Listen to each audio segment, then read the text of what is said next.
তাহলে আমার আপনার সন্তানদের প্রথম হক কি বলে? একজন দিনদার মা।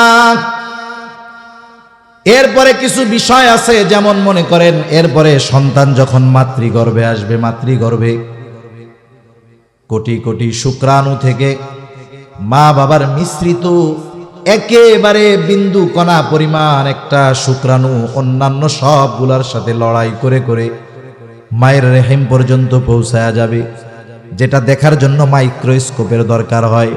ওই রকম ক্ষুদ্র একেবারে সূক্ষ্ম সূচের আগার চাইতেও খুব সূক্ষ্ম একটু পানি থেকে আল্লাহ তাআলা 120 দিনের প্রসেসে একটা মাংসপিণ্ড মায়ের পেটের ভিতরে আল্লাহ তাআলা তৈরি করে। 120 দিন পর ওই মাংস টুকরার মধ্যে প্রাণ দেওয়া হয়। মনে রাখতে হবে, আগে আমাদের হাত পা চোখ কান বডি সব হয়, এরপরে প্রাণ দেওয়া হয় এমনটা নয়, বরং ওই মাংসের টুকরা যখন থাকে আল্লাহ তাআলার নির্দেশে একজন ফেরেশতা মায়ের রেহেমের মধ্যে চলে আসে, ওই মরা মাংসর টুকরার মধ্যে ওই সময় সে আল্লাহ তাআলার নির্দেশে রূহ ফুঁকে দেয়। এইবার হার্ট তৈরি হয়ে যায়। তৈরি হয় কি? প্রথম এই হার্ট কল্প তৈরি হয়ে যায়। এইবার আস্তে আস্তে বাকি সময়টাতে হাত পা চোখ কান পরিপূর্ণ হয়। অনেক সময় দেখবেন অনেক পোলাপান এরকম আমি দেখছি, হইছে 10 মাস পেটে থাকতে পারে নাই, অসুস্থতার কারণে 8.5 মাস এই সময় তাকে সিজার করে তো পেট থেকে বের করে ফেলছে। বাচ্চা বাইসা আছে কিন্তু মাথার খুলি হয় নাই। দেখছেন এরকম? মাথার খুলি শক্ত হয় নাই, চোখ বন্ধই রইছে, খুলে না, কারণ এখনো পরিপূর্ণভাবে হয় নাই। অনেক সময় বিকলাঙ্গ শিশু জন্মগ্রহণ করে নির্ধারিত সময়ের অনেক আগে, দেখা যায় তার হাত পরিপূর্ণ হয় নাই, পা পরিপূর্ণ হয় নাই, অপূর্ণাঙ্গ থাকে। তার মানে কি? আল্লাহ তাআলা প্রথম এই হার্ট তৈরি করেন, এরপরে বাকি সময়টাতে পরিপূর্ণ শরীরের আবওয়াব আকৃতিগুলো আল্লাহ তৈরি করেন। চিকিৎসা বিজ্ঞান কি বলে? চিকিৎসা বিজ্ঞান বলে যখন হার্ট তৈরি হয়ে যায় তার মানে এখন ওর মধ্যে আল্লাহর নির্দেশে ফেরেশতা রূহ ফুঁকে দিয়েছে। আল্লাহ তাআলা কোরআনুল কারীমের মধ্যে বলেন, আল্লাযী খালাকাল মাউতা ওয়াল হায়াতা লিয়াবলুয়াকুম আইয়ুকুম আহসানু আমালা। তিনি আল্লাহ কে বলে? আল্লাযী খালাকাল মাউতা ওয়াল হায়া, যিনি মৃত্যু এবং জীবন সৃষ্টি করেছেন। স্বাভাবিক দৃষ্টিকোণ থেকে আমরা দেখি মৃত্যু পরে জীবন আগে, কিন্তু আল্লাহ তাআলা এখানে বলেছেন মৃত্যু আগে জীবন পরে। কারণ কি? আসলে মায়ের পেটের মধ্যে আমরা মরাই ছিলাম। যতক্ষণ না আমাদের মধ্যে রূহ দেওয়া হয়েছে ততক্ষণ আমরা মৃত ছিলাম। এই মৃত থেকেই আল্লাহ আমাদেরকে সৃষ্টি করেছেন। এইবার রূহ যখন দেওয়া হলো, এটা প্রাণ পাইছে। এই প্রাণ পাওয়ার সাথে সাথে চোখও হয় নাই, কানও হয় নাই, কিছুই হয় নাই। ওই সময় থেকে মায়ের পেটে একটা বাচ্চা, মায়ের চিন্তা ভাবনা, সেই বাচ্চা যে পেটের মধ্যে কিছুই হয় নাই, মাংসের টুকরা, শুধু হার্ট তৈরি হয়েছে, সে মায়ের সমস্ত অনুভূতিকে অনুভব করতে শিখে যায়। সুবহানাল্লাহ। মায়ের পেটের ভিতরে তার কিছুই হয় নাই, কিন্তু খালি কি হইছে? মাংস টুকরার মধ্যে আল্লাহ রূহ ফুঁকে দিয়েছে, হার্টটা হইছে, ওইটা পাম্পিং শুরু হয়ে গেছে। হার্ট এরকম পাম্পিং হয়, পাম্পিং শুরু হয়ে গেছে। আর ওই সময় সে অনুভব করতে পারে যে মা কোন মুডে আছে। এই বিষয়টাকে রিসার্চ করে আমেরিকার একজন বিজ্ঞানী চিকিৎসক সে গবেষণা করে ফলাফল পেয়েছে, এবং সে গর্ভবতী নারীদেরকে নিয়ে সেমিনার করেছে, কাউন্সিলিং করেছে। সে বলতেছে যে শোনেন, আপনি যদি আপনার সন্তানকে চান যে সে ভালো গায়ক হবে, তার কণ্ঠটা সুন্দর হবে, তাহলে আপনি বেশি বেশি গান গাইবেন, গান শুনবেন। আপনার এই প্রভাব আপনার গর্ভের সন্তানের উপরে পড়বে। কেন? বলে বাচ্চা যখন শ্রবণ শক্তি পায়, মার পেটের ভিতরে যখন তার শ্রবণ শক্তি আল্লাহ তাআলা দেন, তখন মা যদি কিছু বলে, পেটের মধ্যে সন্তান এইরকম কান খাড়া করে, সে শুনতে পায়। মা কিছু খাইছে, খাবারটা ভালো হয় নাই, মার যেমন অস্বস্তি লাগে, বাচ্চার এমন অস্বস্তি লাগে, এক্সপ্রেশন সে দেখায় যে আমার ভালো লাগে না এই খাবারটা। মার মন যদি খারাপ থাকে, মায়ের পেটের ভিতরে বাচ্চার মন খারাপ থাকে, তাহলে কতটা প্রভাব। এখনো যখন মা সন্তান যখন দুনিয়ায় আসে, সন্তানের বয়স 3 মাস, গেছে ডাক্তারের কাছে, পোলার জ্বর হইছে, ঠান্ডা লাগছে, এখন ডাক্তারের কাছে গিয়া বলে আমার এই 3 মাসের বাচ্চা, এর জ্বর হইছে বা ঠান্ডা লাগছে। ডাক্তার বাচ্চারে ওষুধ দেয় না, মাকে বলে যে আপনি দেরি করে গোসল করবেন না, ঠান্ডা পানি আপনি সেনবেন না, গোসল করেই ঠান্ডা দুধ বাচ্চাকে খাওয়াবেন না। তার মানে চিন্তা করেন, আপনি বেশি বাচ্চার আমাশা হইছে, পাতলা পায়খানা হইছে, বলে আপনি কি খাইছেন, মারে জিগায়। তার মানে দুনিয়ায় আসার পরেও মায়ের খাবারের প্রভাব দুধের মাধ্যমে ওই সন্তানের উপরে বিস্তার করে। সুবহানাল্লাহ বলে। মায়ের পেটের মধ্যে থাকতেও বাচ্চা এরকম হয়। তাও এই বিজ্ঞানী চিকিৎসক বলতেছে আপনি যদি চান আপনার সন্তান ভালো গায়ক হবে, সুরেলা কণ্ঠের অধিকারী হবে, তাহলে আপনি গান শুনবেন অথবা আপনি গান গাইবেন। আপনি যদি চান আপনার সন্তান ভালো অভিনেতা হবে, আপনি যার অভিনয় পছন্দ দেখতে থাকবেন, নিজে নাটক দেখবেন, সিনেমা দেখবেন। এখন বলেন তো, সন্তান পেটে মা যদি গান শুনে এই জন্য সন্তান ভালো গায়ক হয়, অভিনয় দেখলে যদি ভালো অভিনেতা হয়, ওই মা যদি সন্তানকে পেটে নিয়ে কোরআন পড়ে, তাহলে ওই সন্তান কোরআন প্রিয় হবে কি হবে না? ওই মা যদি বেশি বেশি দুরূদ পড়ে, অবশ্যই ওই সন্তান নবী প্রেমিক হবে। এই জন্য সন্তান যখন গর্ভে আসে, মার বড় একটা দায়িত্ব গুনাহ থেকে বেঁচে থাকা। হায়রে নজর, আন্নাজরু হাক্কুন, নজর কঠিন এক জিনিস। নবীজি বলেছেন বদনজরের কারণে অনেক কিছু ধ্বংস হয়ে যেতে পারে। এইরকম অনেক মানুষ আছে, তার সুখের সংসার ব্যবসা শুধুমাত্র বদনজরের কারণে ধ্বংস হয়ে গেছে। এরকম ইতিহাস এই পৃথিবীর বুকে আছে। এই যে সন্তান যখন মায়ের গর্ভে থাকে, ওই সন্তানের গর্ভবতী মার ওই গর্ভ যখন সন্তান মায়ের পেটে, ওই পেট যদি কোনো খারাপ মানুষ দেখে, কারো যদি বদনজর লাগে, ওই বদনজরের প্রভাব পর্যন্ত সন্তানের উপরে পড়ে। এজন্য সন্তান যখন মাতৃগর্ভে আসবে, সে তার জীবনটাকে একেবারে আবদ্ধ করে ফেলবে। উল্টা আমাদের দেশে কি হয়? উল্টা আমাদের দেশে হয় কি, বলে এই যে 9 মাস 10 মাস ঘরে বসে কেমনে থাকবো, আমার তো একটা অ্যান্ড্রয়েড ফোন নাই, আপনি দেখেন সৌদি আরব, আমার একটা অ্যান্ড্রয়েড ফোন পাঠাই দিন। এনে অ্যান্ড্রয়েড ফোন তো পাঠাইছে, ভিডিও কলে আর কয়দিন কথা কইব, কতক্ষণ কওয়া যায়? কয় ইন্টারনেট ঠিক মতো থাকে না গো, আমার একটু ওয়াইফাই লাইনটা দিয়ে দিয়েন। এই তো কাম সারা। এইবার ঘরের মধ্যে বইয়া বইয়া এই 9 মাস যা দেখে, ওই পোলার উপরে এটার প্রভাব পড়ে, ঠিক কিনা বলেন? এজন্যই তো এখনকার পোলা মাইয়া বাইর হইয়াই 3 মাসেরটারেও মোবাইল দিয়া দেখেন, এরকম চায়া থাকবো। 3 মাসেরটি বোঝে না, দেখেন এরকম চায়া থাকে, একবার এরকম। এটা হলো মার ফজিলত ওর উপরে গিয়া পড়ছে, এই জন্য এই অবস্থা। এজন্য উচিত সন্তান যখন মায়ের গর্ভে, মা তখন নিজের পরিবর্তন করে ফেলবে। নামাজ বেশি পড়তে পারে না, দরকার নাই, ফরজগুলো যথাযথভাবে আদায় করবে, ওয়াজিবগুলো আদায় করবে, সুন্নতে মুআক্কাদা আদায় করবে, বাকি সময় কোরআন তিলাওয়াত করবে, বাকি সময় তাসবিহ তাহলিল পাঠ করবে। তাহলে কি হবে? সে ওই সময় যেগুলো করবে তার পূর্ণ প্রভাব তার বাচ্চার উপরে পড়বে। এইবার বাচ্চা দুনিয়ায় ভূমিষ্ঠ হইছে। আগে আমি আমার কথাই কই, ভিডিও করতেছে, আমি যেদিন হইছি, বুঝছেন, আমার জন্ম যেদিন হইছে, আমাদের বাড়ি গৃহস্থ বাড়ি ছিল।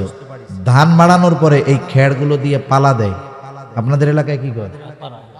পাড়ায় দেয়। মনে করেন যাদের বাড়ি ঘেরা আছে চারিদিক, মহিলারাও ওই কাম করে, ঠিক না?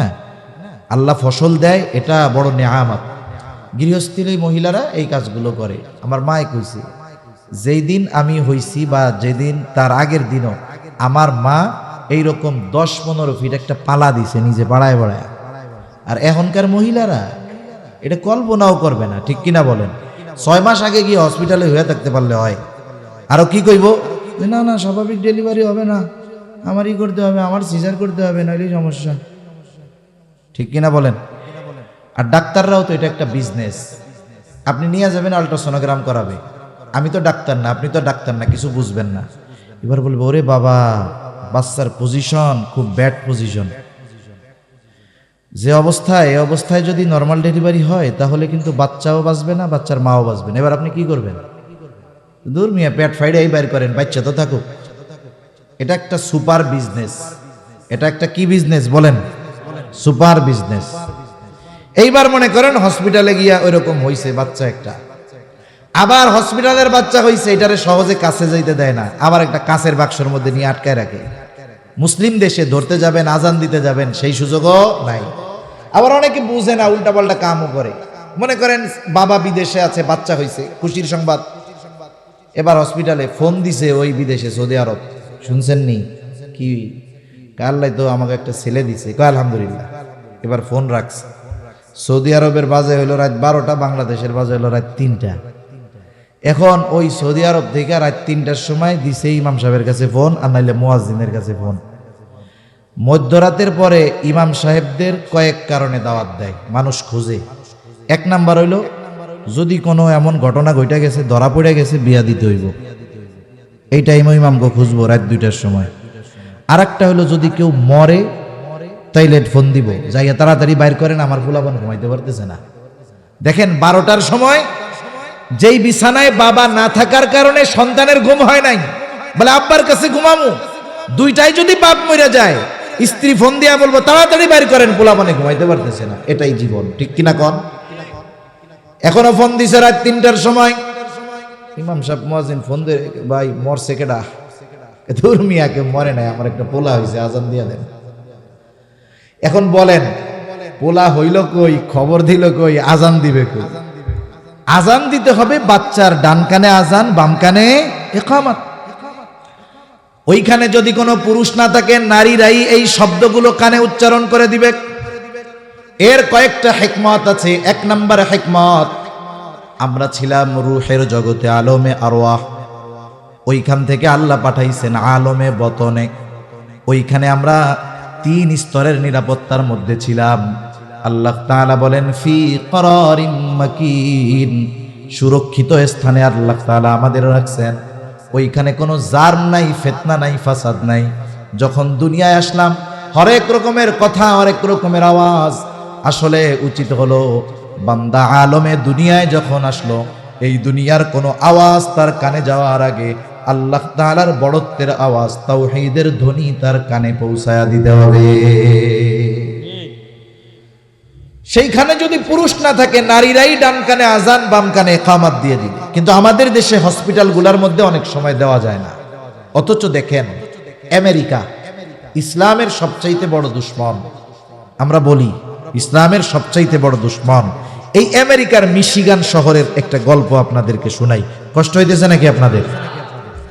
মিশিগান শহরে আমার এক খুব ভালো বন্ধু আছে, ও থাকে ওই জায়গায় মাদ্রাসাও আছে। আমেরিকায় অনেক দাওরা হাদিস মাদ্রাসা আছে। তা এক মাদ্রাসার খেদমত করেন উনি, ওইখানে ইসলামিক সেন্টারের। উনি আমারে বলতেছে যে ভাই আজীব দৃশ্য, উনি বিবাহ করছে, ওনার একটা মেয়ে হবে, আল্লাহ তাআলা একটা মেয়ে দিয়েছে। এখন উনি যখন হসপিটালে ভর্তি করাতে গেছে, ওই দেশে বিজনেস করবে না যে স্বাভাবিকভাবে বাচ্চা হওয়া সম্ভব আর ওইটারে পেট কেটে বের করবে কষায়ের মতো, এটা করবে না। ওনার সব কিছু ঠিকঠাক। উনি গিয়ে যখন নাম বলছে যে আপনার নাম কি, পেশেন্টের নাম বলার পরে আপনার নাম, উনি বলছে আমার নাম ফখরুল ইসলাম। বুঝতে বাকি আছে যে লোকটা মুসলমান। সাথে সাথে বলতেছে হ্যাঁ হ্যাঁ, তাহলে আপনার জন্য ওই ওয়ার্ড বা ওই বিল্ডিং। কেন আমার জন্য এরকম কেন? বৈষম্য নাকি?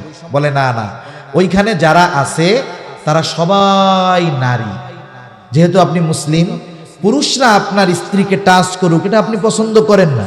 এজন্য ওই ওয়ার্ডে যারা আছে, ডাক্তার, নার্স, ক্লিনার, সব মহিলা ওইখানে। এই জন্য আমরা আপনার ওয়াইফকে দিলাম। আমাদের দেশে অধিকাংশ ক্ষেত্রে সিজার যে হয়, আসলে অধিকাংশ জায়গায় একেবারে পুরাপুরি মহিলাদের দ্বারা হয় না, ওইখানে পুরুষ উপস্থিত থাকেই। তা ওইখানে পুরোপুরি সব মহিলাদের নিয়ন্ত্রণে ওই ওয়ার্ডে আপনার স্ত্রীকে ভর্তি করা হয়েছে।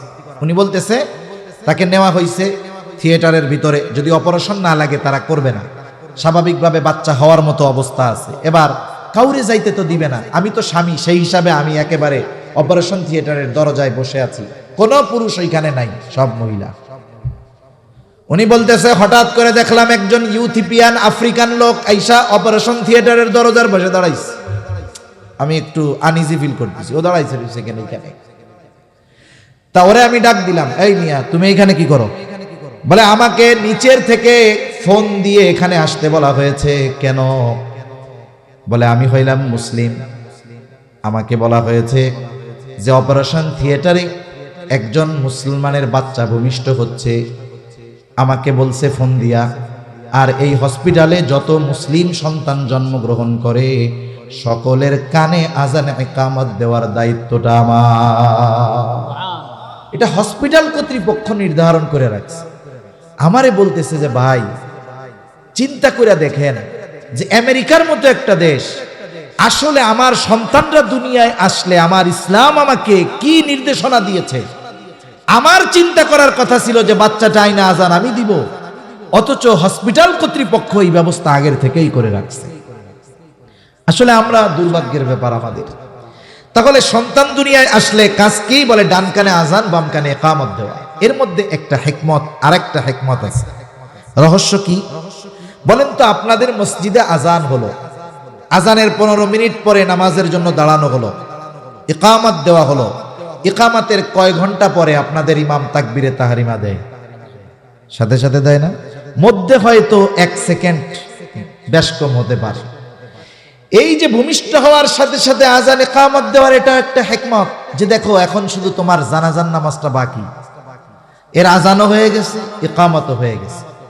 আজান ইকামতের মধ্যবর্তী সময়টা যেমন সংক্ষিপ্ত, দুনিয়ার হায়াতটাও ওই রকম সংক্ষিপ্ত, ঠিক কিনা বলে? তাহলে সন্তান ভূমিষ্ঠ হওয়ার পরে ডান কানে আজান, বাম কানে ইকামত। এরপরে যখন তার 7 দিন বয়স হবে, মাথার চুলগুলো মুন্ডিয়ে ফেলতে হবে। মাথার চুল মুন্ডিয়ে চুলের ওজন পরিমাণ স্বর্ণ অথবা রৌপ্য অথবা উভয়ের সমপরিমাণ মূল্য সদকা করে দিতে হবে। এরপরে 7ম দিন ছেলে হলে 2টা ছাগল দিয়া, মেয়ে হলে 1টা ছাগল দিয়া আকিকা দিতে হবে। 7 দিনে না পারলে 14তম দিনে, 14তম দিনে না পারলে 21তম দিনে। এরপরে যদি অ্যাবিলিটি না থাকে বিলম্ব করতে পারে, অসুবিধা নাই। আবার 2টা দিয়ে দেওয়ার সামর্থ্য নাই, ছেলে হইছে, 1টা দিয়ে হলেও যথা সময়ে সে দিয়ে দিবে।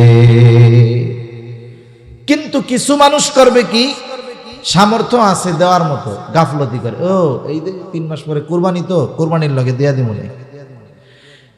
আমলের ক্ষেত্রে সব সময় পদ্ধতি অবলম্বন করতে হবে, সুন্নাত পদ্ধতি, মানে আল্লাহর রাসূল যেই সিস্টেম শিখাইছেন এটা করতে হবে। এরপরে কোরবানির সাথে আকিকা দেওয়া এটা জায়েজ। যারা বলে দেওয়া যাবে না তারা ভুল বলে, আর যারা বলে দেরি করে ইচ্ছা করে সুন্নাহ আমল বাদ দিয়ে এটা করা ঠিক হবে না, দেওয়া জায়েজ আছে। কিন্তু আমলের ক্ষেত্রে সুন্নাহকে প্রাধান্য দিতে হবে, ঠিক কিনা বলেন? আপনার 2টা দিয়ে দেওয়ার সামর্থ্য নাই, হাদিসে 1টা দিয়ে দেওয়ার কথাও আছে। আপনি 7 দিনের দিন 1টা দিয়ে শেষ করেন, 14 দিনের দিন দেন, অথবা 21তম দিনে দেন, দিয়ে এটার সুন্নাহ আদায় করে ফেলেন। কিন্তু আমি আমার জীবনে দেখছি অনেক মানুষ শ্বশুর হয়ে গেছে, কয় আমার আকিকাটাও দিতে হবে, আমার আব্বা দেয় নাই। এ কাজ কিন্তু ঠিক না। সেজন্য যথাসময়ে আকিকা দিয়ে দেবে। এরপরে 7ম দিন তার সুন্দর একটা নাম রাখতে হবে, সুন্দর একটা নাম, যেই নাম তার ধর্মীয় পরিচয় বহন করে এমন একটা সুন্দর নাম তার রাখতে হবে। আল্লাহ তাআলার কাছে সবচাইতে প্রিয় নাম আবদুল্লাহ আর আবদুর রহমান। সমাজে যদি আবদুল্লাহ আর আব্দুর রহমান বেশি হয়ে যায়, আল্লাহ তাআলার গুণবাচক যে নামগুলো আছে ওই নামগুলোর সাথে আবদুন যোগ করে নাম রাখা যাবে। আবদুর রহমান, আবদুস সামাদ, আব্দুল মজিদ, আব্দুল খালেক, আব্দুল মালিক রাখা যায় কি যায় না? সুন্দর নাম না? আবার ডাকার ক্ষেত্রে একটু সতর্ক থাকা দরকার। অনেকে ডাকতে ডাকতে লাস্টে আব্দুল বাদ দিয়ে শুধু খালেক, মালিক, সামাদ ডাকা শুরু করে, এটা সুন্দর না। সেজন্য একজনের নাম যদি আব্দুল মালিক হয়, আমরা সুন্দরভাবে ডাকবো আব্দুল মালিক। আবার অনেকে আবদুন তো যোগ করেই না, বাকি নামের অংশটাকেও ব্যঙ্গ করে ডাকে, ও মালিক কে, ও খালেক কে, আছে না নাই কন্যা? এই যে একজনের নামকে এইভাবে ব্যঙ্গ করে ডাকা, এটা জাহেলিয়াতের সময়ের কর্ম, নবীজি এইভাবে ডাকতে মানা করছেন। এজন্য সুন্দর নাম রাখবো এবং সুন্দরভাবে তাদের নাম ধরে আমরা ডাকবো। তাহলে সুন্দর একটা নাম, এটাও সন্তানের হক। কিন্তু আফসোসের ব্যাপার কি জানেন? আমাদের নাম যেটা ভালো এটা রাখা হলো লুকাইয়া। নাম কি কয়? আব্দুর রহমান, আব্দুর রহমান পসামিয়া, তারপরে শফিকুল ইসলাম রনি, মুজাহিদুল ইসলাম জনি, সামিউর রহমান টনি, আছে না নাই গন? এ রনি জনি টনি মনি এটা কোন জাতের নাম? এ হিন্দু নামও আছে, মুসলমান নামও আছে, বৌদ্ধ নামও আছে, খ্রিস্টান নামও আছে, হিজলাদেরও এইসব নাম আছে। তার মানে এই নামটা স্পেসিফিক ভাবে আলাদাভাবে কোনো ধর্মীয় পরিচয় বহন করে না। আপনি যতজন নবীর নাম শুনেছেন অথবা জানেন, যতজন সাহাবায়ে কেরামের নাম শুনেছেন অথবা জানেন, এই নাম শোনার সাথে সাথেই ওনার পরিচয় সামনে ভেসে ওঠে। এই জন্য নাম রাখতে হবে এমন নাম যেই নাম ধরে ডাকলে তার ধর্মীয় পরিচয় পাওয়া যায়। রাখা যাবে তো ইনশাআল্লাহ? আমরা ভালো নাম লুকায় রাখি আর খারাপ নামটারে বানাইছি ডাক নাম। বুজুর্গানে দিন বলেন ভালো নামের ওসিলায়ও আল্লাহ মাফ করতে পারে, কারণ কিয়ামতের দিন আল্লাহ তাআলা বান্দাকে মাফ করার জন্য বাহানা তালাশ করবে। হয়তো কিয়ামতের দিন আল্লাহ তাআলা ডাক দিবে তার খলিল ইব্রাহিমকে, ডাকবে ইয়া ইব্রাহিম। ডাক শুইনা সব ইব্রাহিম চলে আসবে, কিন্তু আল্লাহ তাআলা ডাকছে তার খলিল ইব্রাহিমকে। এই আমি তো ডাকছি আমার খলিল ইব্রাহিম রে, তোমরা আসছো কেন? বলে আপনি তো আলাদাভাবে এটা কর নাই, আপনি তো ইব্রাহিম নামে ডাকছেন, আমার নামও তো ইব্রাহিম। হয়তো হতে পারে খলিলের নামের সাথে মিল হয়ে যাওয়ার কারণে আল্লাহ তাআলা তাকে মাফ করে দিতে পারে। এই জন্য ডাক নামগুলো ভালো রাখবো। যদি কারো থাকে এরকম উল্টাপাল্টা নাম, আজকে থেকে ভালো নামে ডাকা শুরু করবো, বলেন ইনশাআল্লাহ। এটা অভিভাবকদের দায়িত্ব। এমনি যুবক তরুণ ভাই যারা আছে, তোমাদের যদি এরকম উল্টাপাল্টা নাম থাকে, আজকে থেকে নতুন করে বন্ধুদেরকে ফেসবুক স্ট্যাটাস দিয়ে জানায় দিবা, আজকে থেকে আমার নাম হলো এইটা, আমাকে সবাই এই নামে ডাকবেন। তোমার আগের নামে টনি জনি রনি করে ডাকলে তুমি ভুলে ওইদিকে তাকাবা না, তুমি জানায় দিবা আমার নাম এইটা। কারণ নাম এটা আমাদের পরিচয় বহন করার মতো নাম হতে হবে। এরপরে সন্তান যখন একটু বড় হবে, জবান ফুটবে, জবান। বুজুর্গানে দিন বলেন একটা বাচ্চার যখন 9 মাস 10 মাস 11 মাস হয়, এখনো কথা ফুটে নাই, কিন্তু মাঝে মধ্যে ভুলে চুলে আব্বা কয়ে ফেলে, আম্মা কয়ে ফেলে, বলে না এরকম? আসলে ও বুইজা কিন্তু আব্বাও কয় নাই, মাও কয় নাই, এমনি কানতে গেছে, আব্বা বাইরে হয়ে গেছে মুখ দিয়া। যখন বাপে এই শব্দ শুনে যে আব্বু কইছে, বাবারে বাবা আনন্দে কয় আজকে আমার পোলা আমারে আব্বা ডাকছে। ওই পাশ দিয়া মা কয় আমারে তো প্রত্যেক বেলায় ডাকে, মানে কান্না করার আগে কয় মা। আর মা কি বলে? বলে যে আমারে মা বইলা ডাকছে। এখন বলেন তো, এই যে মা বাবা, এই ধরনের আওয়াজ বাচ্চার মুখ থেকে শুনে মা বাবা খুশি হয় কি হয় না? কিন্তু আমাদের টার্গেট কি থাকবে? যে আমার সন্তানের মুখ দিয়ে যেন প্রথম বুলিটা বের হয় আল্লাহ। এই জন্য তার সামনে বারবার আল্লাহ আল্লাহ বলেন। কি হবে? আপনাকে আমাকে যদি আব্বু আম্মু বলে ডাক দেয়, কলিজা ঠান্ডা হয়ে যায়। আর ওই ছোট বাচ্চাকে যদি আমরা আল্লাহ আল্লাহ শিখাই, আর ওই বাচ্চা যদি আল্লাহ আল্লাহ ডাকতে থাকে, বলেন তো আল্লাহ খুশি হবে কি হবে না? এই জন্য সন্তানের প্রথম বুলি যেন জবান দিয়ে হয় আল্লাহ, এটা শিখাবো। আর এই শেখানোটার বড় ভূমিকা পালন করে একজন মা। আমি অনেক বড় বড় মনীষীদের মায়েদের জীবনী পড়ছি অনেক আগে। তা একটা বিষয় আমি সবার ক্ষেত্রে পাইছি, অধিকাংশ মায়ের ক্ষেত্রে একটা বিষয় আমি পাইছি, যে ওই মা বলতেছে যে আমি আমার সন্তানকে বিসমিল্লাহ বিহীন আর ওযু ছাড়া কখনো দুধ পান করাই নাই।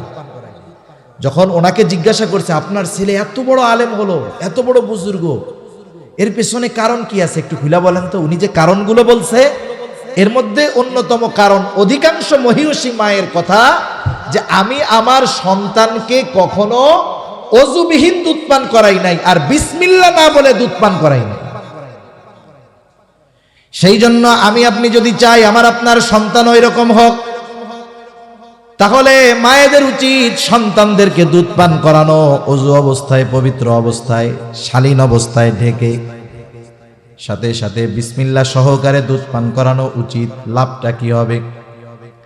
আপনারা কুতুবউদ্দিন বখতিয়ার কাকি রহমাতুল্লাহি আলাইহির ঘটনা শুনছেন। ওনার বয়স 6, এর আগে ওনার মা বাবা ওনাকে কিছু লেখাপড়া শিখান নাই, কিছুই করান নাই। মক্তবে নিয়ে গেছে ওস্তাদের কাছে, ওস্তাদের কাছে গিয়ে নিয়ে গেছে, ওস্তাদ পড়ানো শুরু করছে, আউযু বিল্লাহি মিনাশ শাইতানির রাজীম, বিসমিল্লাহির রহমানির রহিম। এইবার ছোট বাচ্চা, 6 বছরের বাচ্চা পড়া শুরু করছে, আউযু বিল্লাহি মিনাশ শাইতানির রাজীম, বিসমিল্লাহির রহমানির রহিম, আলহামদুলিল্লাহি রাব্বিল আলামিন, আর রহমানির রহিম, মালিকি ইয়াউমিদ্দিন, ইয়্যাকা না'বুদু ওয়া ইয়্যাকা নাস্তাঈন। পড়া শুরু করছে, বাচ্চা আর থামে না, একবারে ব্রেক দিছে, 18 পারা শেষ কইরা। সুবহানাল্লাহ বলেন। প্রথম বিষয় হলো 6 বছরের বাচ্চা 18 পারা হেফজ করছে, এটা অবাক হওয়ার কোনো কিছু নাই। এখন আপনি মোবাইলের মধ্যে সার্চ দেন, এই তো মনে হয় কয়েক মাস আগের কথা বা 1 বছর হবে সর্বোচ্চ, একটা বাচ্চা আলজেরিয়ার না কোন জায়গার, মায়ের কোলের মধ্যে বসা, 3-3.5 বছর বয়স। মা যদি বলে আলহামদুলিল্লাহি রাব্বিল আলামিন, সাথে সাথে বাচ্চা কয় আর রহমানির রহিম। মা বলে কোরআনের যেখান থেকেই আমি পড়ি না কেন, তারপর থেকে আমার সন্তান অনর্গল পড়তে পারে। 3-4 বছরের বাচ্চা কোরআনের হাফেজ, আর 6 বছরের বাচ্চা 18 পারার হাফেজ। অবাক হওয়ার কিছু আছে? নাই। এখন যখন ওস্তাদ বলে কি ব্যাপার, পড়াইতে আনছেন আলিফ বাও, দেখি হাফেজ হয়ে গেছে 18 পারা, কেমনে হইল? এখন মাও চিন্তা করে আমিও তো পড়াই নাই, কোথার থেকে হলো? এবার জিজ্ঞাসা করে ওস্তাদ আপনি কি হাফেজা? মা জবাব দেয় আমি পরিপূর্ণ হিফজ করতে পারি নাই, 18 পারা হিফজ করেছি। বাচ্চারে মুখস্থ করাইছেন নাকি? বলে আমি তো করাই নাই। কি করছেন? বলে সন্তান যখন আমার পেটে ছিল, আমি যে কত হাজার বার এই 18 পারা খতম করেছি, এর শেষ নাই। আবার যখন সন্তান ভূমিষ্ঠ হয়েছে, আমি যখন পবিত্র, আমি সন্তানকে দুধ পান করাইতে করাইতে এই 18 পারা কত শতবার যে পড়েছি তার হিসাব নাই। সন্তানকে ঘুম পাড়াইতে গেছি, আমি তিলাওয়াত করতে থাকছি। তার মানে আমার সন্তানের 6 বছরে হাজার হাজার বার আমার জবান দিয়ে সে এই 18 পারার তিলাওয়াত শুনেছে। এই জামানার একটা 3 বছরের সন্তান যদি হাফেজ হয়ে যাইতে পারে, কুতুবউদ্দিন বখতিয়ার কাকির মা কেমন মা, ওই মায়ের সন্তান 18 পারার হাফেজ হবে, এটা কোনো ব্যাপারই না, ঠিক কিনা গণ? এই জন্য অনেক মা সন্তানদেরকে দুধ পান করানোর সময় বলে হাট্টিমা টিম টিম, তারা মাঠে পাড়ে ডিম, তাদের খাড়া 2টা শিং, তারা হাট্টিমা টিম টিম, এরকম কবিতা কয় না? ওই দেখা যায় তাল গাছ, ওই আমাদের গা, ওইখানেতে বাস করে কানা বগির সা, আব্বা খাও খাও। এখন বলেন তো, ওই মা যদি এইগুলা বাদ দিয়ে কোরআন তিলাওয়াত করে, সে যতটুকুই পারে, ওই বাচ্চা শুনবে কি শুনবে না? আমি আমার অভিজ্ঞতা আপনাদের সাথে শোনাই। আমার বাসায় ছোট বাচ্চা, আমার ছেলে প্রথম, একেবারে ছোটবেলা থেকে আমি যখনই বাসায় থাকি, সকাল সন্ধ্যা আয়াতুল কুরসি জোরে জোরে পড়া ওরে ফু দেই, একটু জোরে জোরে পড়ি।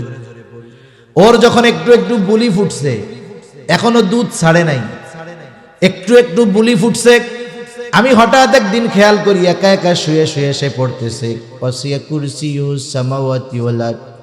ছোট বাচ্চার বাসায়, আমি তো ওরে কোনোদিন মুখস্থ করাই নাই, কিন্তু যখন ওর সামনে আমি পড়েছি, ওইগুলা ওর জেহেন তো একেবারে ফাঁকা, মেমোরি ফাঁকা, ওইগুলা ও খেয়াল দিয়ে শুনে শুনে মুখস্থ করে ফেলছে। এই জন্য ছোট বাচ্চারা যখন বাচ্চা থাকবে, দুধ পান করানো অবস্থায় মায়েদের উচিত সন্তানদেরকে সূরা শোনায়া শোনায়া দুধ পান করানো। এর প্রভাব সে পরবর্তীতে টের পাবে। তাহলে এরপরে ছোট বাচ্চার যখন বুলি ফুটবে, প্রথম বুলি হবে আল্লাহ, এই প্রচেষ্টা করতে হবে। এরপরে যখন সে আস্তে আস্তে বড় হবে, সর্বপ্রথম তাকে কোরআনের শিক্ষায় শিক্ষিত করতে হবে, দিন শিখাতে হবে। মনে রাখবেন, আমি দিন শেখা যেমন জরুরি, আমার অধীনস্থদেরকেও দিন শেখানো জরুরি। হাদিসের মধ্যে আসছে, নবীজি বলেন তালাবুল ইলমি ফারিদাতুন আলা কুল্লি মুসলিম, দিন ইলম শিক্ষা করা প্রত্যেক মুসলমান নরনারীর উপরে ফরজ। প্রথম কথা হলো ফরজ তো বুঝলাম, কতটুকু ফরজ? কেউ কেউ বলেন নিজে দিনের উপরে চলতে যতটুকু শেখা দরকার ততটুকু শেখা ফরজ। আবার কেউ কেউ বলেন না, আর একটু বেশি ফরজ। কতটুকু? কারণ কোরআনুল কারীমের মধ্যে আল্লাহ তাআলা বলেন, ইয়া আইয়ুহাল্লাযীনা আমানু কু আনফুসাকুম ওয়া আহলিকুম নারা। আল্লাহ তাআলার আদেশ, হে ইমানদারেরা নিজে জাহান্নামের আগুন থেকে বাঁচো, অধীনস্থদেরকে বাঁচাও। নিজে বাঁচবো কেমনে? বলে আমলের মাধ্যমে, গুনাহ থেকে বাঁচার মাধ্যমে জাহান্নাম থেকে নিজেকে বাঁচাও। অধীনস্থদেরকে কেমন করে বাঁচাবো? বলে তাদেরকে দ্বীনের উপরে পরিচালিত করানোর মাধ্যমে বাঁচানোর চেষ্টা করো। এখন বলেন, নিজে দ্বীনের উপরে চলতে যদি ইলমের দরকার হয়, অধীনস্থদেরকে দ্বীনের উপরে চালানোর জন্য ইলমে দ্বীন শিক্ষা করার দরকার আছে না নাই? সেই জন্য এতটুকু ইলমে দ্বীন যদি আমরা কেউ না শিখি, তাহলে তো গুনাহগার হয়ে যাবো। নিজে না শিখলেও গুনাহগার, অধীনস্থদের শেখানোর ব্যবস্থা না করলেও গুনাহগার। এখন সন্তানরা ছোট, তাদেরকে শিখাইলাম, কিন্তু যারা বড় হইছি তারা শিখবো কেমনে? আমাদের উপমহাদেশে দ্বীন শেখার প্রধান মাধ্যম ছিল তিনটা। কয়টা? ঘুম আসতেছে নাকি আপনাদের? তাকবীর দেন তো, নারায়ে তাকবীর, আরো জোরে নারায়ে তাকবীর। মাশাআল্লাহ, সজাগ আছেন, বোঝা গেছে। রায়পুরার লোক যদি ঘুমায় যায় কাম হইব। উপমহাদেশে দ্বীন শেখার প্রথম মাধ্যম ছিল তিনটা। কয়টা? মানে প্রসিদ্ধ মাধ্যম। এক নাম্বার মাধ্যম এই দ্বীনি মাদ্রাসাগুলা। দুই নাম্বার মাধ্যম ছিল হক্কানি পীর মাশায়েখের খানকা। কিন্তু এখনকার জামানায় অবস্থা এমন যে একজন আহলে হক পীরের মুরিদ এত, ওনার কাছে অজুর মাসালা কি শিখবেন? মুসাফাই জীবনে 2-4 বার করা যায় না। এই জন্য অনেক সময় এনাদের কাছ থেকে দ্বীন নেওয়াটা কঠিন হয়ে যায়, তবে ব্যবস্থা এখনো আছে। 3 নাম্বার পদ্ধতি, উপমহাদেশের একজন আলেমের মাধ্যমে, যেই পদ্ধতি দাওয়াত ও তাবলীগের মেহনতের মাধ্যমে। মূলত এটা ছিল আওয়ামদের দ্বীন শেখানোর চলতি ফিরতি মাদ্রাসা। ঠিক কিনা বলেন? একটা জিনিস মনে রাখতে হবে, দ্বীন শেখানোর ব্যবস্থাপনা, ওখানে উলামা ইকরাম থাকবে না, তাহলে দ্বীন থাকবে না। আবার আপনারা বলতে পারেন, হুজুর তাবলীগে যে জামু, তাবলীগে তো 2 গ্রুপ, বলে এক গ্রুপ হুজুরদের পক্ষে আর এক গ্রুপ বিপক্ষে। কার লাগে জামু? আমি যদি সাধারণ পাবলিক হিসেবে জবাব দেই, যদি আমার উদ্দেশ্য থাকে আমাকে দ্বীন শিখতে হবে, নামাজ শিখতে হবে, অবশ্যই আমাকে আপনাকে আলেমদের সাথে যাইতে হবে। আলেমদের সাথে গেলে লাভ কি হবে? একটা মানুষকে শেখানোর জন্য আগে নিজে শিখতে হয়। আমি যদি আপনারে কিছু শেখাইতে চাই, আগে সেটা আমাকে জানা থাকতে হবে। আমি যদি নামাজের ফরজ আপনাকে শেখাইতে চাই, আমার জানা থাকতে হবে। অজুর ফরজ যদি শেখাতে চাই, তাহলে অজুর ফরজ আমার জানা থাকতে হবে। আমি অনেক উলামা ইকরামের থেকে কারগুজারি শুনেছি, অনেকে গেছে 3 চিল্লার জামাতের আমির হয়ে আলেম, বলে হুজুর সাথে যেইগুলারে নিয়ে গেছি একটাও কোরআন পড়তে পারে না, সূরা সহি শুদ্ধ না। এই যে 4 মাস সময় আমার সাথে থাকছে, আলহামদুলিল্লাহ অনেকগুলারে 15-20 পারা কোরআন পড়ায়া বাড়িতে পাঠাইছি। আর যদি চিন্তা করেন 6 সূরার হুজুরের সাথে যাবো, তাহলে তো আর কিছু কওয়ার নাই। কিন্তু উলামায়ে কেরামের সাথে যদি যাওয়া হয়, আমার আপনার ত্রুটি বিচ্যুতিগুলো তাদের চোখে ধরা পড়বে।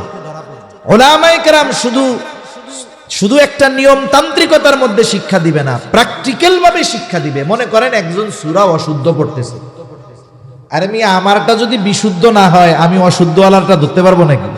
আমার তো মনে হবে যে ওরে বাবা কি তিলাওয়াত করতেছে উনি। এজন্য তাবলীগের সময়টা উলামাদের সাথে দিলে এই লাভ। অনেক কারগুজারি আমি আপনাদের শোনাতে পারবো। একটা কই, ছাত্র জামানায় বাড়িতে গেলে আমরা 3 দিনের জামাতে যেতাম। আমার দাদা ওই জায়গার কয়েকটা মসজিদে দীর্ঘদিন ইমামতি করছে, সেই সুবাদে ওনার মুসল্লিরা এখন মুরব্বী, আমার দাদার সময়ের, ওনারাও আমারে মহব্বত করে। বাড়িতে গেলে ওনাদের প্রস্তুতি থাকতো যে হাফেজ সাহেব আসলে আমরা একসাথে তাবলীগে যাবো। 70-80 জন 90 জন হয়ে যাইতো এক একটা জামাত।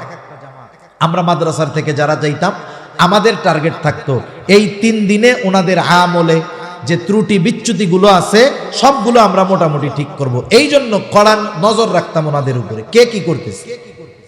এক মুরব্বী, দাদার বয়সী দাদা, উনি যাইতেছে পায়খানা করতে, আমি টিউবওয়েলের পাশে ওযু করতেছি।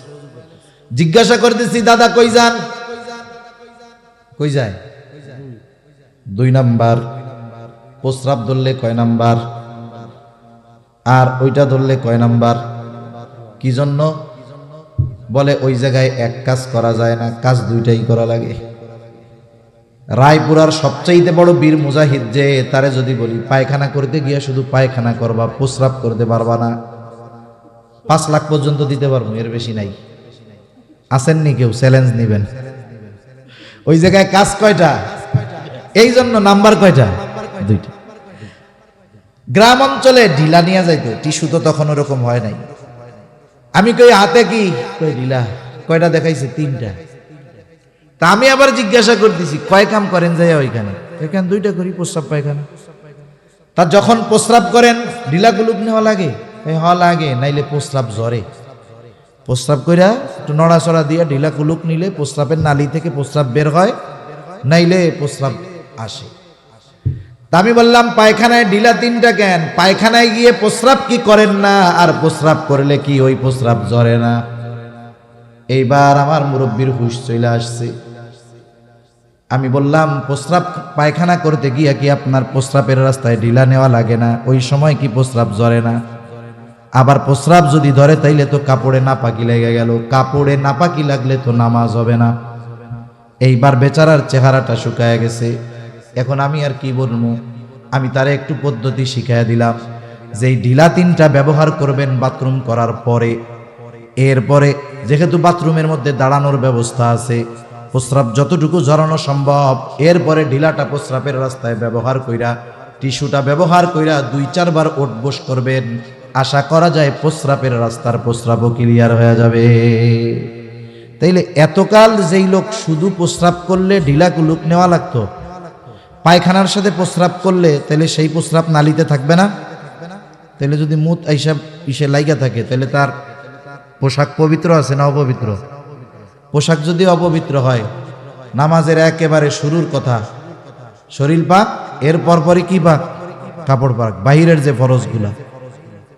আর প্রস্রাবের একটা ফোঁটা যদি কোনো কাপড়ের উপরে পড়ে, ওই কাপড় দ্বারা নামাজ না হওয়ার জন্য যতটুকু নাপাক হওয়া দরকার, 1 ফোঁটা প্রস্রাবে ওর 3 গুণের বেশি হয়ে যায়, ছড়ায়া যায়। তা আমি উনারে বুঝতে পারছে কথা, যে কাম তো সারা হয়ে গেছে, এতকালের নামাজ তাইলে কি হইল? যাক, আমি ওনারে বুস্টুস দিয়া আমি এখন বাঁচার চিন্তা করতেছি। এখন বলেন তো, আমি আলেম বা আমাদের সাথে আলেম ছিল এই জন্য নয়, এই যে তার ভুলটা ধরায় দিল, নজরে পড়লো কেন? বলে একজন আলেম তার জানা থাকার কারণে, ঠিক কিনা বলেন? এজন্য আলেমদের সোহবতে সাথে গেলে, গেলাম কথা লম্বা হয়ে যাইতেছে। দিন ইলম শিক্ষা করা ফরজ কতটুকু? বলে নিজে দিনের উপরে চলতে, অধীনস্থদেরকে চালাতে যতটুকু দিন শেখার দরকার এতটুকু শেখানো ফরজ। এখন বাড়িতে এইটুকু সন্তানকে আমি শেখাতে পারি না, আমরা শেখাতে পারি না বিধায়ী তো এই ধরনের মাদ্রাসা।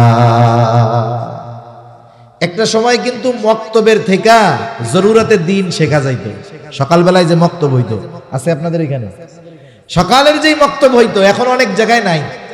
এই মক্তবে আমরা মোটামুটি দিনের উপরে চলার জন্য যা দরকার সব শিখতে পারতাম। কিন্তু এক সময় মক্তবের উপরে আঘাত আসছে। কেমনে?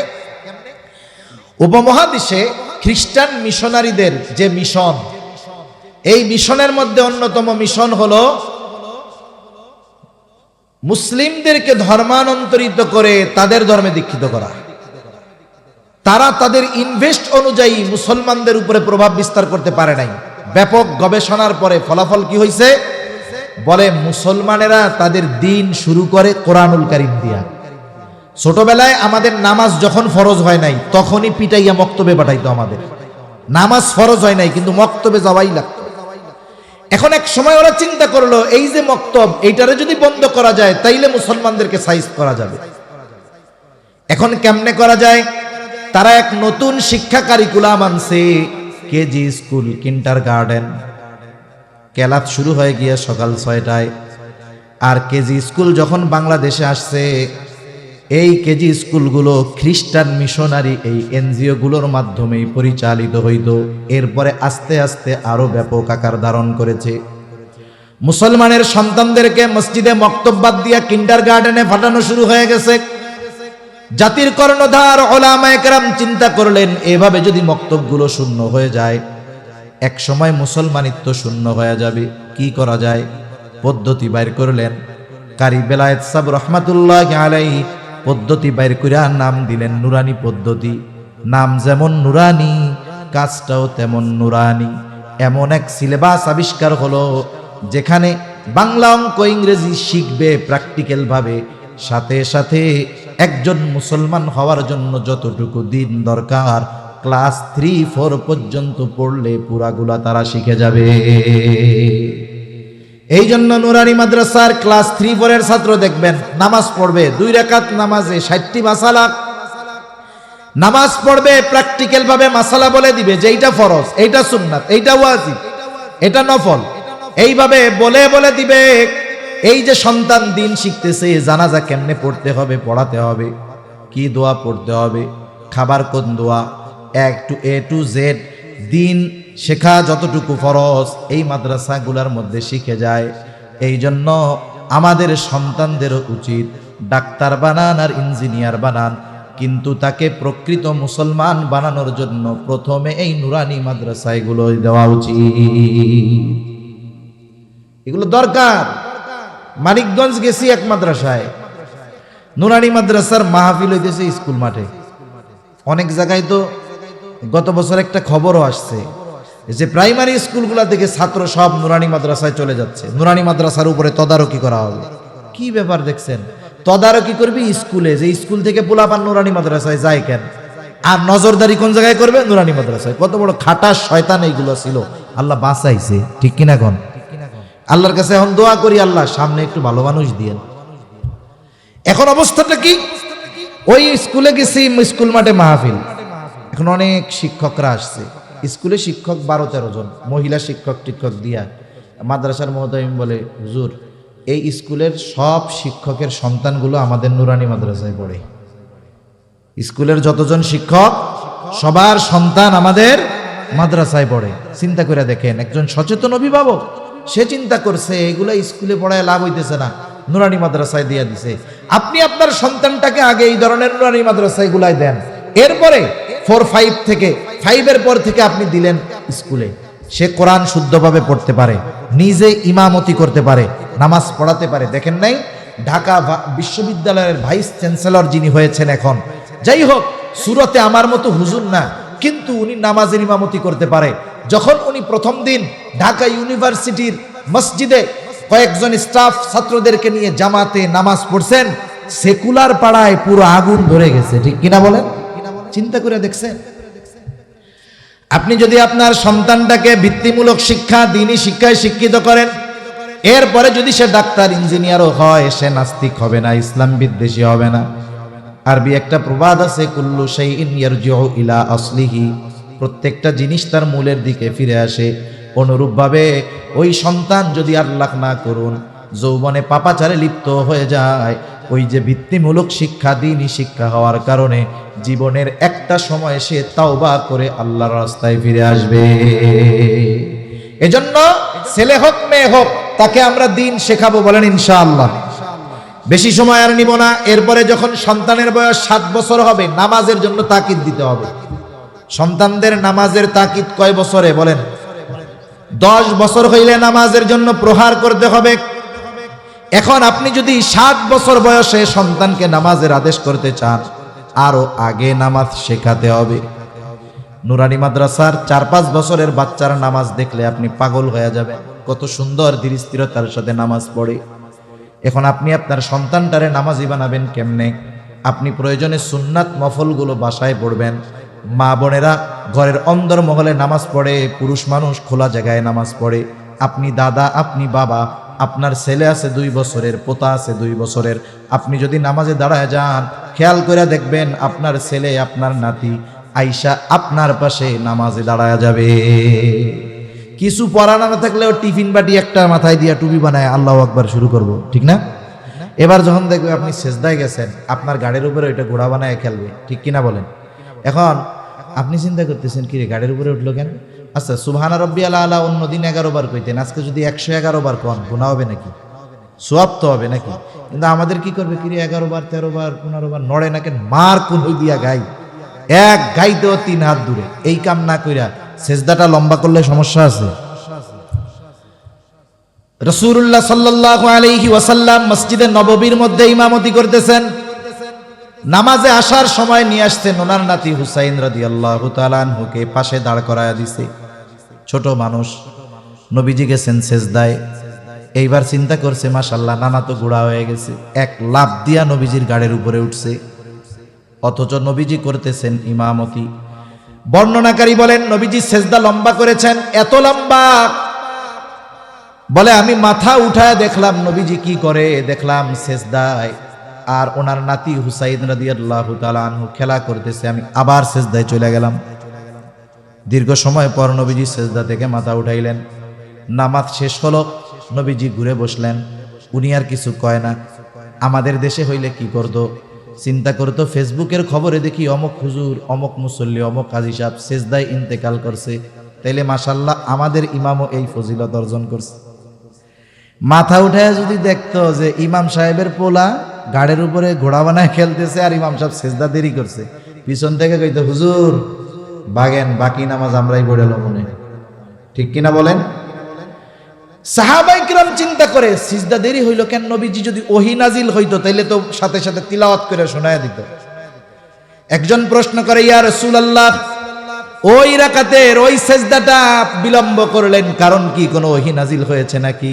নবীজি বলেন না, আমি যখন সেজদায় গেলাম হুসাইন আমার ঘাড়ের উপরে উঠে খেলা শুরু করলো, আমি তাকে অতৃপ্ত থাকা পছন্দ করলাম না। ছোট বাচ্চারা এক কাজ অনেক সময় করে না, বলে সে খেলা করে তৃপ্ত হয়ে নামলো, এরপরে আমি সেজদা থেকে মাথা উঠাইলাম। একটা বাচ্চার খেলাকে প্রাধান্য দিয়ে নবীজি সেজদাকে প্রলম্বিত করে দিয়েছেন।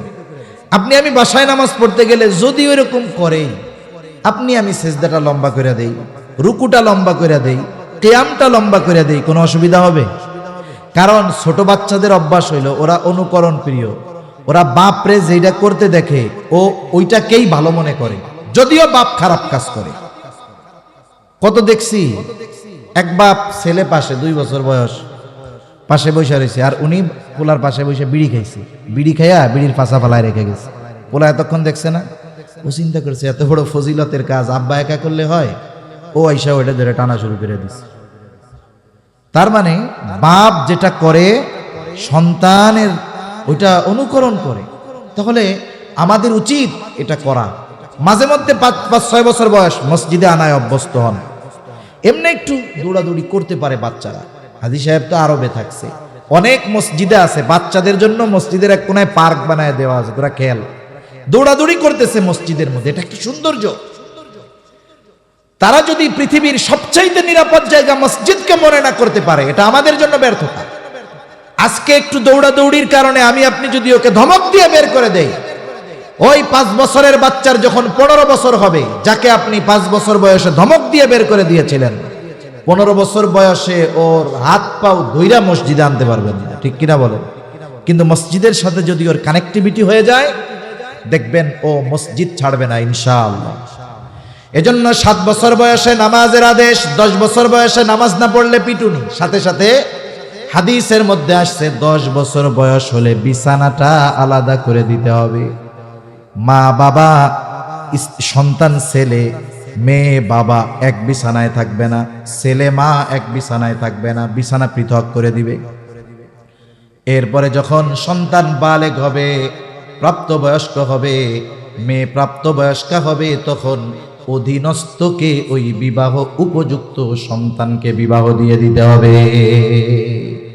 কথা শেষ। এখন বিয়া দিবে কে?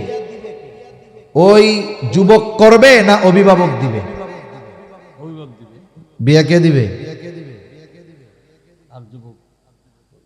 দায়িত্ব হলো অভিভাবকের, তাকে বিবাহ দিয়ে দেওয়া। এখন যথাসময়ে বিবাহ দেয় নাই বিবাহ উপযুক্ত ছেলে অথবা মেয়ে, ওরা যদি কোনো অন্যায় করে বিবাহ না দেওয়ার কারণে, ওরা যেই অন্যায় করবে, বাবা যদি বুজুর্গ হয়, বিবাহ না দেওয়ার কারণে ছেলে মেয়ে যেই পাপ করবে ওই পাপের সমপরিমাণ বাবার আমল নামায় যোগ হয়ে যাবে। এজন্য সন্তান বিবাহ উপযুক্ত হলে অভিভাবকের দায়িত্ব তার বিবাহের ব্যবস্থা করা। কিন্তু বিবাহ দেয় না কেন? বলে খাওয়াবে কি, পড়াবে কি। কিন্তু বাস্তবতা হলো আল্লাহ তাআলার ওয়াদা, ইন ইয়াকুনু ফুকারা ইউগনিহিমুল্লাহ, তোমরা বিবাহ দিয়ে দাও তোমাদের অধীনস্থ যারা বিবাহ উপযুক্ত, তারা যদি দরিদ্র হয় তাদেরকে ধনী বানায় দিবেন কে? তবে বিবাহটা পরিপূর্ণ সুন্নাহ পদ্ধতিতে হতে হবে। যদি হয় তাহলে আল্লাহ তাআলা এই বিবাহের দ্বারা বরকত দান করবে। এখন এই হকগুলো একটা পিতা আদায় করছে, সন্তানটাকে মুসলমান বানিয়েছে। এখন বলেন তো, এই সন্তান যখন দ্বীনের ভিত্তির উপরে বড় হবে, বার্ধক্যকালে সে মা বাবার খেয়ানত করবে, খারাপ আচরণ করবে, হক আদায় করবে না, এটা হতে পারে না। আর যদি না করা হয়, আল্লাহ না করুন, তাদের হকগুলো যদি আমরা আদায় না করি, কিয়ামতের দিন এই সন্তান যদি জাহান্নামী হয়ে যায়, আমি নেককার বাবা, ও আগে আমার দোষ দিবে আল্লাহর কাছে, বলবে রব্বানা ইন্না আতা'না সাদাতানা ওয়া কুবারানা ফাদাল্লুনা সাবিলা। রব, আমরা আমাদের বড়দের, নেতাদের, আমাদের অভিভাবক যারা ছিল তাদের আনুগত্য করেছি, তাদের কারণে আমাদের আজকে এই অবস্থা। আপনি তাদের আযাব দ্বিগুণ করে দেন, তাদের উপরে লানত বর্ষণ করেন।